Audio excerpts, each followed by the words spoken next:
Hi, this is Kartavya Chauhan, and I'm going to talk about Fediverse today.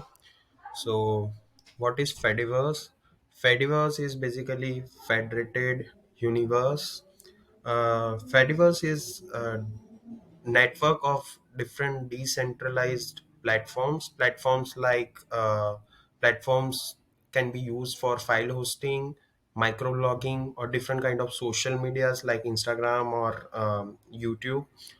So, Fediverse is an open source technology, and the main thing is these different kind of social medias can interact with each other.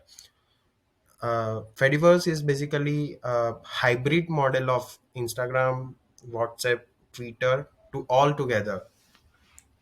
Uh, Initially, there are multiple communication protocol implemented in Fediverse. So initially, the O status protocol was implemented by most of the platforms, but in 2018, W3C introduced activity pub protocol, and from then most of the platforms, almost 13 platforms, implemented activity pub protocol. So this protocol is used to communicate between different decentralized platforms. So yeah, that's all about. That's a brief introduction about Fediverse. Thank you.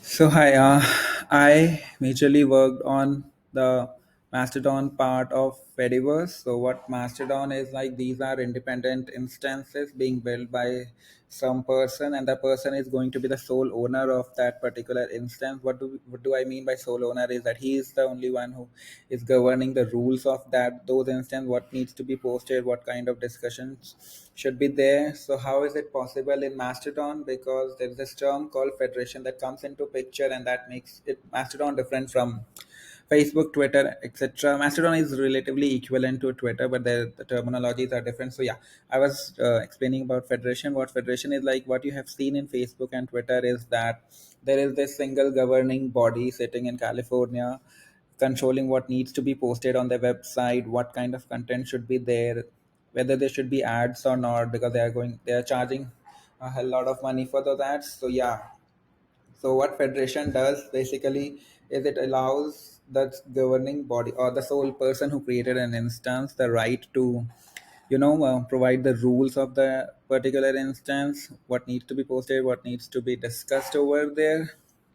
That is what is we call Mastodon. So what makes a Mastodon different from Twitter? Because it's relatively equivalent to Twitter. So it's like the basic terminology is what I said, like first the federation part, because it's independent, and there are certain terminologies that are different in Mastodon, like tweets are called toots, retweets are called boost, and likes are called favorite.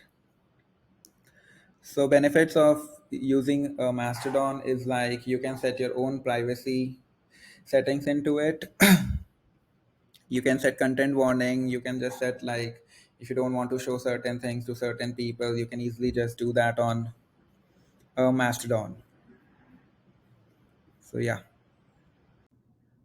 Hello, my name is Twinkle. I'm here to demonstrate how you can set up the Mastodon with the help of the Docker into the macOS. So first, you need to clone the directory by executing this command, and then you have to go to the directory and check out the latest branch.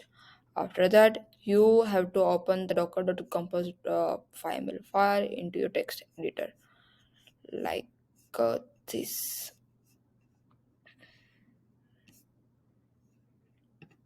Okay, so web streaming and the Sidequick is the three main process of the Mastodon. Sidequick isn't nothing but it is like background process which is handling all the HTTP requests and the delegate that so it can scale. So you need to do the build a thing comment out and you have to replace the person name over here.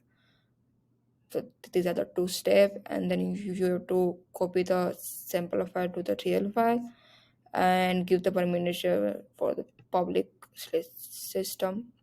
So after that, your file should look like this. Now you have to start the Docker thing, and you have to build the image. Okay. uh this is the command to configure the Mastodon. After that, you have to got four value of the four key. So how can you get the secret key in the OTP secret? So you need to execute this command in the terminal two times. So this is one time, second time, and you get that two value. You have to just copy that value and push it over here in the environment production. The secret key and the OTP secret. After that, you have to fire this command, which will give you the value of the private and the public key. Okay, so you have to copy and paste it over here. So this is the key setup is done. Now you have to configure your Postgres. This is a live DBM one is nothing but the Mastodon Postgres instance. So you have to go in order to create the user. You need to have PSQ. So by executing this command, you can go over there, login as a Postgres, and then you can create the user as the Mastodon. So I have already created the Mastodon user, so I'm not doing again. And then you okay. So after that, your Docker should look like this. All the five thing to DB3 process, and you can compose up the image by executing this command compose of D. So and this is how running. So yeah, I can show you in the web one the output. It is running without any iron on the port of 3000. So that's how you can run the Docker master with the Docker into the macOS. Thank you.